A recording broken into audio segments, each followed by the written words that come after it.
Bihar NDA में क्या वाकई नीतीश कुमार की एंट्री हो सकती है? ये सवाल ऐसा है जो इस वक्त राजनीति को गरमाए हुए है बिहार के अंदर। लेकिन अमित शाह केंद्रीय गृह मंत्री से मुलाकात करने के बाद उपेंद्र कुशवाहा जी लौटे हैं। कुशवाहा जी, आपकी मुलाकात कल हुई अमित शाह से, क्या नीतीश कुमार के मसले पे भी कोई चर्चा हुई? क्या बातचीत?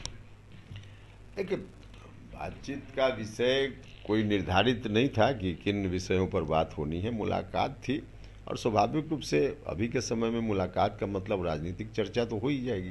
तो चर्चा हुई बिहार में एनडीए कैसे सभी सीटों पर जीत पाए, इसकी क्या स्ट्रेटजी हो सकती है, कैसे क्या, तो इस पर बात हुई। और जब इस तरह की चर्चा कभी भी आज के संदर्भ में होगी कहीं भी, तो स्वाभाविक रूप से बिहार के मुख्यमंत्री हैं नीतीश जी, तो उनके बारे में तो थोड़ी चर्चा हो ही जाएगी। तो चर्चा हुई, ऐसे ही कोई ऐसा नहीं था कि उनके बारे में कोई डिसीजन, कोई राय, कोई मशवरा, ऐसा नहीं। जस्ट जो चर्चा होती है स्वाभाविक रूप से उतनी चर्चा हुई। अब लोगों के गठबंधन के जो सहयोगी दल हैं उनकी तरफ से भी बयान मतलब आ रहे हैं। पशुपति पारस ने कहा कि नीतीश कुमार आते हैं तो स्वागत होता है। क्या अमित शाह जी के मूड से ऐसा लगा कि स्वागत कर सकती है बीजेपी? नहीं, देखिए, कोई मूड का या कोई सलाह का मामला नहीं है, या फिर कोई आग्रह उनसे करे, इसका मामला नहीं है नीतीश जी के बारे में। व्यक्तिगत रूप से हम से पूछिएगा तो हम तो हमेशा बोलते रहे हैं कि नीतीश जी का चेहरा जब देखते हैं तो उनके चेहरा को देखकर दया का भाव आता है। क्या थे नीतीश कुमार जी और क्या आरजेडी के साथ जाकर उन्होंने अपने को बना लिया। तो इस रूप में एक तरह से कहिए कि हम तो समझते हैं कि दमघुटन की स्थिति में वहाँ है। अब दमघुटन की स्थिति में नीतीश जी पहले रहने के आदी नहीं रहे, तो आज की तारीख में उनके लिए सबसे पहले जरूरी है कि वहाँ से बाहर निकले। अब कहाँ जाएं न जाएं उनका विषय होगा, लेकिन वहाँ रहेंगे तो मुझको लगता है कि और दुर्दशा के शिकार होते रहेंगे।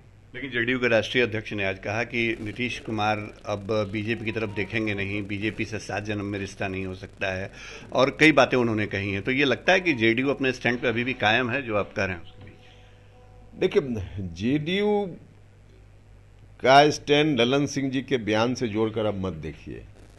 ललन सिंह जी कहने के लिए जेडीयू के अध्यक्ष हैं, लेकिन व्यवहार में जेडीयू के लिए नहीं, आरजेडी के लिए वो काम कर रहे हैं।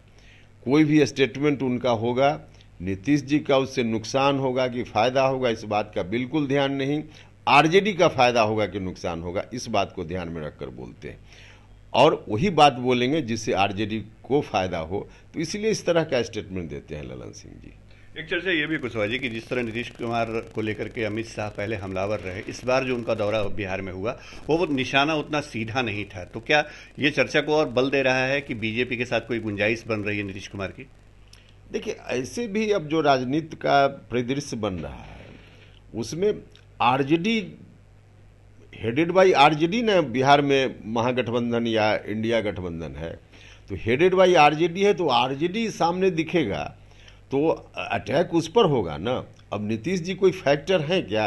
आज की तारीख में जेडीयू कोई फैक्टर ही नहीं है, तो क्या बार बार उनके बारे में बोला जाए? एक तो राजनीतिक कारण, और दूसरा व्यक्तिगत रूप से नीतीश जी को देख के ही लगता है कि अब जिस स्थिति में पहुंच गए, जिस रूप में उनका अंत इतना दुखद दिख रहा है, अब क्या उनके ऊपर अटैक किया जाए।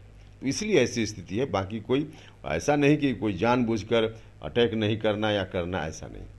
चलिए, उपेंद्र कुशवाहा अमित शाह से मुलाकात करने के बाद पटना पहुंचे हैं और उन्होंने बिहार की राजनीति और खासतौर पर नीतीश कुमार के राजनीतिक भविष्य को लेकर के अपने निर्णय से कई बातें कही हैं। शशिभूषण, आज तक, पटना।